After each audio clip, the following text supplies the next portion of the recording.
I mean, we cook burgers at Bang Bang Burgers, so I don't know what's more American than burgers. Like, I'd rather keep what we serve simple, but execute really, really well.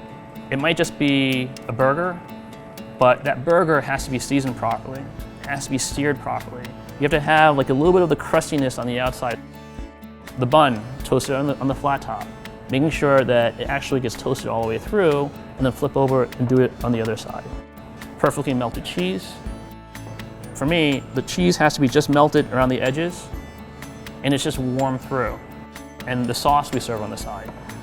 The reason why is because I rather have the guests put what they want on the burger themselves, and they can try all the different components. When we serve our sauce, we actually have a small ramekin of sauce that we put on the side, and we have a small spoon.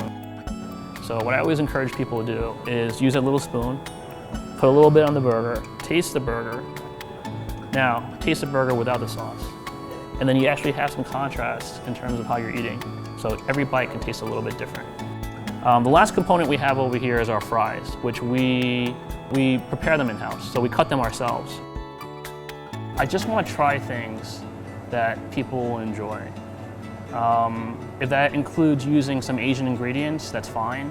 But at the end of the day, what I try to do is think from the perspective of the customer.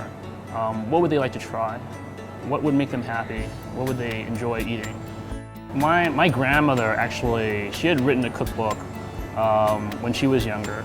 I always associated eating and family with happiness. And I think that's probably where I got the idea that I wanted to own a restaurant or be related to like food service. As a son of immigrant parents, I don't think they really wanted me to get into the restaurant business because it's very labor intensive, it's hard work, you know, it's a lot of work and very stressful.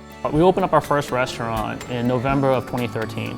Somewhere in the middle there, we switched to Vulcan because we needed better equipment. In our third year, we were contacted by a TV show to be on TV. And we knew at that time that we were going to be busier, a lot busier than we've ever been. Previously, the business was this level of business. And what do we need to do to make improvements in our kitchen so that we can handle the added business after we were on TV? Knowing that we were going to get busier, I knew at that time that we needed to get prepared, we needed to get better equipment. Preparation is everything. Is everything, not something, preparation is everything. After using Vulcan equipment for about 1.5 years, we had to decide, hey, what kind of equipment we're going to use for the second location. We already have experience using Vulcan. Of course, that was our first choice for the second.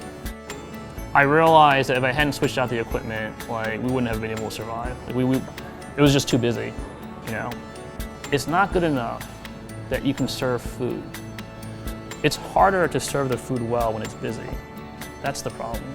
So what ends up happening is if you don't have the right equipment in place, not only will it slow you down, but the food won't come out as good.